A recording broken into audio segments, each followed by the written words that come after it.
Today at 11 in Nashville, there's a hearing over an audit made by the comptrollers of the Treasury's office here in Tennessee. Hang on. Yeah, made by the comptroller of the Treasury for state government, dated November, and it was reported on by TV4 in Nashville first, and also in the Chattanooga Times Free Press here in Hamilton County. My name is David Tulis, and one thing that may come up in the hearing at 11 today, aside from the audit, is the question of whether or not the Tennessee Department of Corrections should be renewed. It is due to sunset in July, and though I've not really asked about that or looked much into it, I suspect that there's strong support for this agency to continue to have a corporate existence serving the state's slave population for another decade or however long the renewal period is open. Well, this is David Tulis, and we are asking now about the for-profit motive in the incarceration of human beings under our Constitution, which I say I've mentioned before. It prohibits private chattel slavery, and yet it gives slavery to the state for crimes duly convicted. And there, in the maintenance of that system, we have the prison system run by an executive branch agency overseen by Governor Bill Haslam. And many parts of this system have been given over by contract to CoreCivic, formerly Corrections Corporation of America, who shares trade on the exchanges in New York. Is it right that there is a private company making a profit over the incarceration of men and women? We'll hear in a minute how many there are in the system altogether. One party concerned about this delegation of authority in service of the profit motive is Randy Stamps. He's a former state legislator, was for 5 terms a House member. He's 57 years old, lives in Hendersonville, Tennessee, north of Nashville. He's married with 3 children and a grandchild also, and he's the executive director of the Tennessee State Employees Association. Randy, what's going on at the hearing today in Nashville? Well, the hearing has been triggered by some of the findings that took place in the comptroller's audit. So that triggered additional hearings, and you are correct. It is an early phase of a sunset hearing that's required for each department. I don't think the renewal of that department's existence is in question, but I think legislators are going to be asking some tough questions about what steps are being taken to correct some of the findings that were found in the comptroller's audit, and especially the lack of oversight that they've exercised over our prison contracts with CCA, CoreCivic. Well, what are some of the findings? That they have not been publishing annual reports about the turnover rates, that they haven't maintained adequate control over those contracts and over the administration of the prisons. And there also was some audit findings in regard to the Department of Probation, too. And as far as the governance of the Department of Probation, they found that CoreCivic staffing reports for 2 of the facilities at Trousdale County and Hardeman County continue to have a lot of errors in them, and the information about hires and terminations and vacancies haven't been reliable. So how is the legislature going to be able to examine the effectiveness of these contracts if they're not providing them adequate information? And those are some of the findings of the comptroller. Well, if the information were in fact accurate from Truesdale, which I believe is one that's marked by plagued with many problems, including a gang control, and that one's owned by CoreCivic entirely, right? That's a private prison from top to bottom. Is that right? That's correct. Well, one of the problems we do have is that often what happens is CoreCivic doesn't want to take responsibility for some of the most violent and difficult prisons. So that just increases that burden on the state-run facilities. In other words, Trousdale County, they want to take the best prisoners they can get, and that puts burden back on the state-run facilities. But again, our biggest issue is we feel fundamentally that this is a state service that should not be outsourced, that should not be privatized, that although you can outsource the administration, you never outsource the responsibility. The state's still liable for what goes on in these prisons. And these auditors' findings are very disturbing because they're indicating that we're not even receiving adequate information to make an accurate decision as to whether or not they're doing their job. Well, the details in the audit report are highly bureaucratic. They don't seem to deal. They don't seem to touch, from my scan of that document, the interface between the prisoners and the guards, who are the front line, the sergeants, the lieutenants, the captains, and the lowly men who have the keys jangling from their waists. Well, you're right, and the problem right now is our economy is strong, and they're having trouble staffing these facilities. And Trousdale County has had trouble really from the very beginning. That facility, by the way, that contract was signed without any legislative oversight at all. They went through a loophole and contracted with Trousdale County, who in turn contracted Trousdale County, then contracted with CCA. So there just hasn't been adequate legislative oversight. It's hard for that to be communicated, what's going on in the facilities, and they've had a tough time staffing it.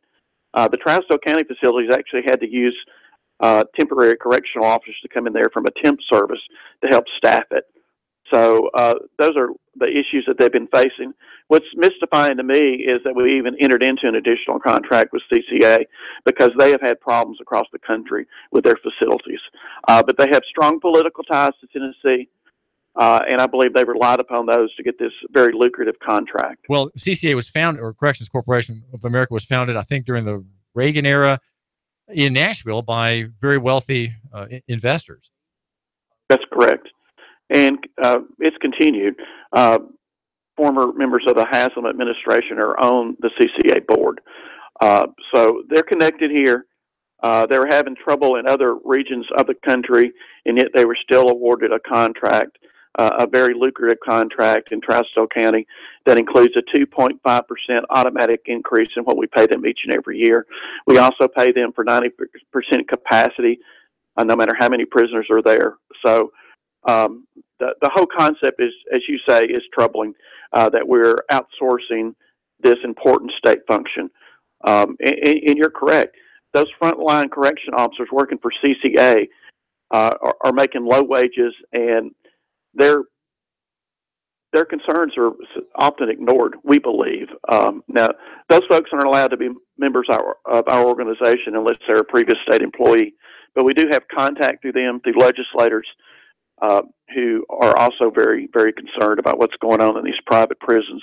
We're talking with Randy Stamps, who is the executive director of the Tennessee State Employees Association. Randy, what do your members who are guards and overseers in these prisons, what do they tell you? What kind of things have you heard personally from, you might say, from the field? Well, the biggest thing right now is the staffing. We've got folks that are having to work back-to-back shifts. The Department of Correction is trying to shift the work schedule so that we go to a 12-hour work schedule. So you don't have folks working multiple back-to-back shifts, but they're staffing.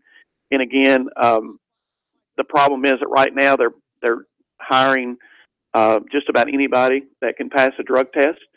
Often they don't know what they're getting into, and these correction officers don't last long, and they move on, and that leaves great vacancies. One of the issues pointed out in the comptroller's audit was the inaccuracy of the shift details and the rosters that list officers, correction officers, and whether or not they're there working on the site. And again, that's one of those fundamental documentations that you have to understand what's going on inside of a prison. At these private facilities, there is one state liaison officer that's there on site each and every day, but it's hard for that one individual to keep a pulse over 2,500 inmates in a facility and know and what the safety factor is, not just for the correction officers, but also for the inmates. One thing I've observed is I toured a lot of facilities across this state. These correctional officers, they care. They care about the inmates. They want to make sure that they're safe and that they're receiving the programming that they're entitled to receive. But often the programming especially is lacking in these privately run corporate facilities. One of the accusations made by Grenda Harmer, one of my leading correspondent at Morgan County Correctional Complex is that it's kind of misfeasance by CoreCivic, and that is that it created a jobs program that apparently had 2,000 people in it, but there was no hiring of even pretended hiring of people to manage a jobs program. But the prisoners, including him, got a stipend in their prison accounts for work that they didn't do, and he thinks that this program was some kind of chiseling by the corporation against the state, and the state is being deceived, and that there are these jobs that are somehow on paper, but they're not actual jobs with actual training or anything actually done on behalf of any department or client. Randy Stamps. To be honest with you, I've never heard that allegation before, but that's something certainly that we would investigate. And you are correct. There are jobs that exist and their program that exists that allows the inmates to receive a small sum of money that they can put into their fund. But I haven't heard that allegation before, and certainly we will gladly investigate that. Well, let's ask about the difference between the state employee who works for the Tennessee Department of Correction, who's your member of your group, which is the Tennessee State Employees Association, and the CoreCivic worker. Is your man or your woman paid $8 an hour more or $5 an hour more than the CoreCivic person? And is his commitment somehow different to his charges, the rules and protections of prisoners? In other words, is your man a better overseer of these inmates than the CoreCivic employee? Well, without a doubt. We have folks that have, 20, 25 years experience there, correction officers that have that experience. They have long-term experience with the state. And a big part of making these prisons work well is having that kind of experience on site that trains the new correction officers. When you open up a completely new facility like was done at Trousdale County, you have a total lack of long-term experience. Now, some of the management may have come in from the Department of Corrections and help oversee that, but you have virtually no long-term experience with correctional officers. And to answer your question a little bit more specifically, the rate of pay differs from the Hardeman County facility, which is a CCA facility, for example, and what they're paying at Trousdale County. There's just a pay differential. And again, it's typical corporate mentality. They're not going to pay these correction officers any more than they absolutely have to keep the position filled. So they're paying a prevailing county wage for people who live there. And if it's a rural county that doesn't have a lot of industry or a lot of employment, then the pay is lower because people don't expect as much. They'll get by on what are the rates? We talk about 14 an hour, 16 an hour, 19 an hour. And then what are your people paid, Randy Stamps? The starting pay for correction officers right now is about $28,000 to $30,000 a year. That there are one thing the department has done well. They have done some shift differentials, they call it, where they're giving a 5% bonus to the correction officers. So we've done what we can with pay in that regard. But another thing that's happened is, again, because the economy in Tennessee is fairly strong right now, we have Department of Transportation, frontline Department of Transportation employees making a little bit more than a correction officer. Now, you can just ask yourself the question, which job would you rather be doing? Guarding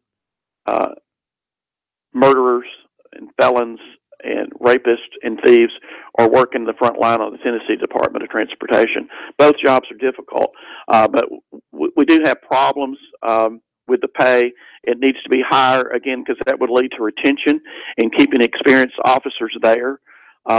Sometimes even the management, you spoke of the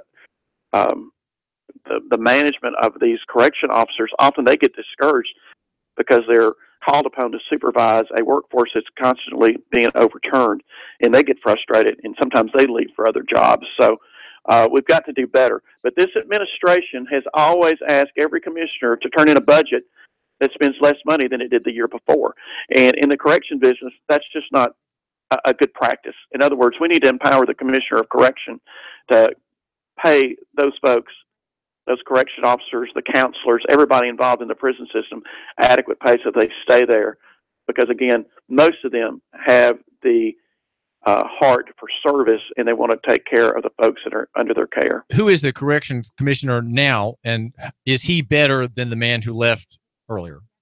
Tony Parker's currently a commissioner, and yes, I would say he's markedly better Why? than the previous commissioner. He has come up through the ranks.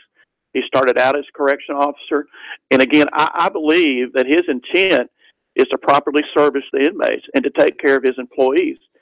But he has a boss in Governor Haslam that forces him, again, to do things on as cheap as possible and for the lowest wages possible.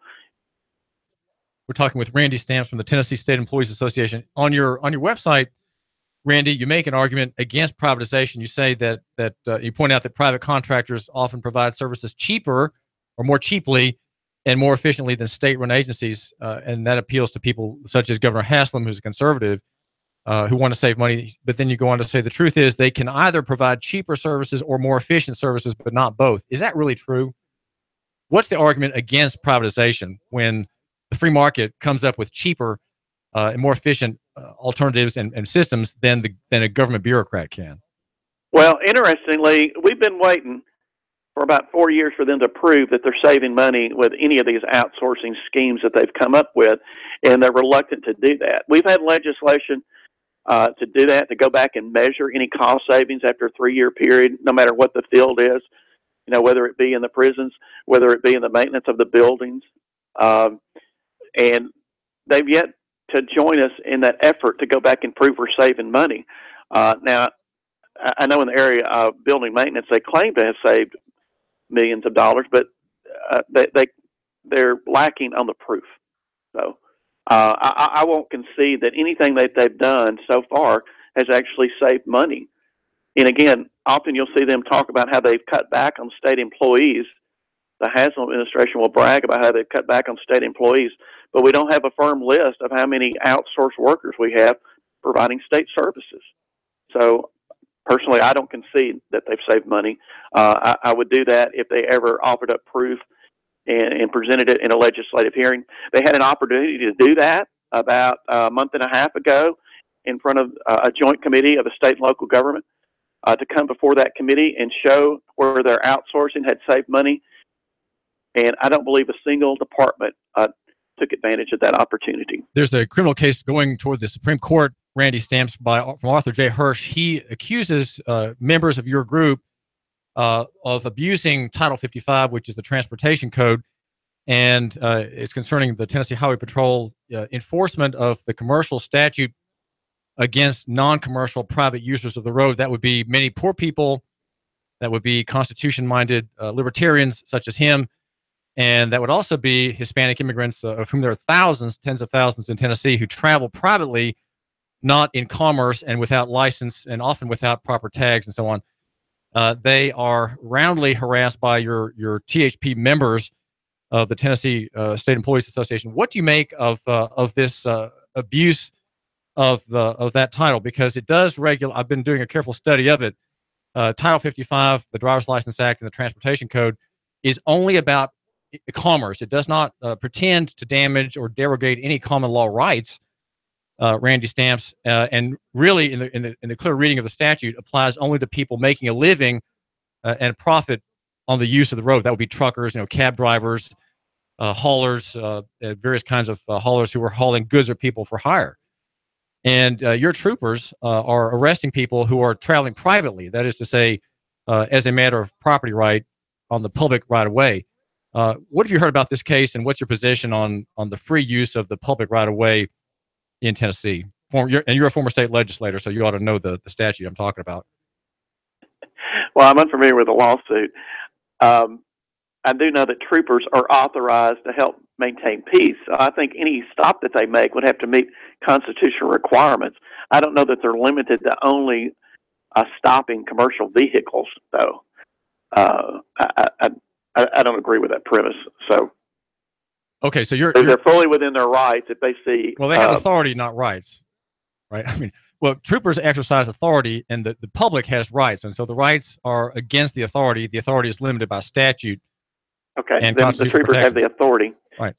So, in your understanding, your members who are highway maintain safe roadways, and therefore they're perfectly able to stop either a commercial or a private citizen if they observe a reason to pull them over. If they have probable cause. Speeding. or whatever kind of traffic infraction may happen. Well, the appeal of a criminal case says that there are two distinct bodies of travelers on the road, those under commerce and those privately, and that the 1938 statute creating the driver's license regime did not derogate, damage, or destroy the private use of the road. I'll tell you what I'll do. I want to make sure that the folks we represent have the proper authority in statute, and I will go back and revisit that with the Department of Safety. This is David Tulis. We're talking with Randy Stamps. Randy Stamps, thanks for joining us. I've enjoyed it. I appreciate your attention shifting back to the prison problems that we have. We have serious problems. The Tennessee Valley's news talk leader, Nooga Radio, digital FM 95.3 HD4 and 92.7 FM. 3, 2, 1.